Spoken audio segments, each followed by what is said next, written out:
Do you think you have what it takes to beat me in a Beyblade battle? Welcome to the battle arena where my subscribers try to beat me with their Beyblade combos. Today we have our first challenger to face off against my Beyblade combos. This challenger goes by many names, but is known as the legendary TFLAMES. T-Flame is bringing an interesting combo today. Monster Kerbea's Wheel Liner Hypersphere. So, to counteract his combo, I'll be using Stone Knight 10 Meteor Evolution SP. Let's break down these combos and predict which one will come out on top. Subscribe. By the way, if you're wanting to shop for the newest X Beyblades, or you're wanting something from the older generations, make sure you shop on Mall of Toys and use code TMSBEYBLADE for 5% of your entire order. Let's start with T-Flame's combo.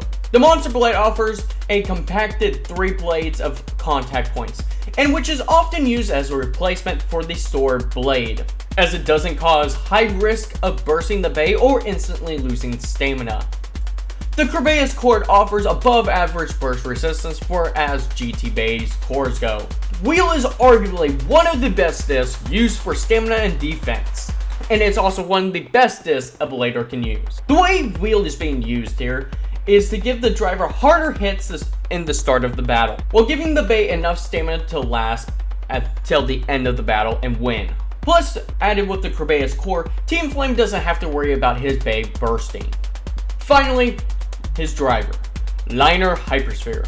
Because Liner was one of the very first Hypersphere drivers created, compared to the very last ones, the shape isn't too unique, and rather is just a ball, also known as the bubble driver sometimes. However, because of this bubble driver, it does allow him to have amazing LED and attack power.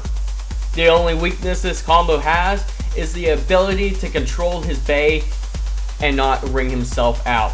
And due to the stadium that we're going to be using, this could be a problem for him.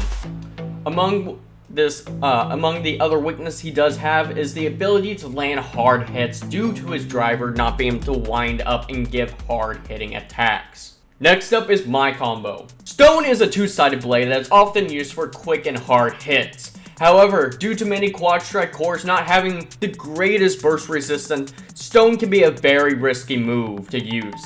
The core I used here is Knight, which is one of the greater cores that have good burst resistance for quad strike bays. Now, for the time being, let's skip the disc and frame and look at the driver, which is Evolution SP. This driver allows for a high speed attack and power behind each hit at the start of the battle, with the rubber able to grip into the stadium and cause fast KOs and even burst finishes. The only downside to this driver is when it runs out of stamina, it will end up in the center and won't attack anymore, trying to relent any defense it might have left before it eventually just loses all of its stamina.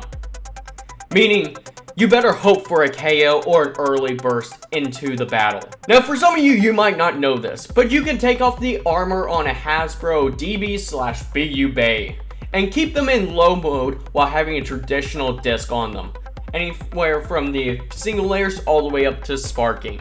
Knowing this, I use 10 Meteor as my disc. 10 pairs up nicely with the two-sided stone blade while offering enough weight for ring outs. Meteor comes into play as it increases the burst resistance that this combo has. How is this possible, you might ask?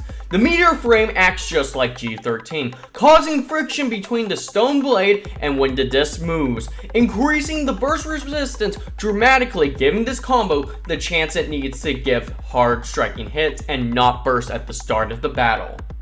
What is my plan? My strategy is to KO or burst T-Flame as fast as possible to take advantage of the lack of control his combo has in this stadium. Let the match begin.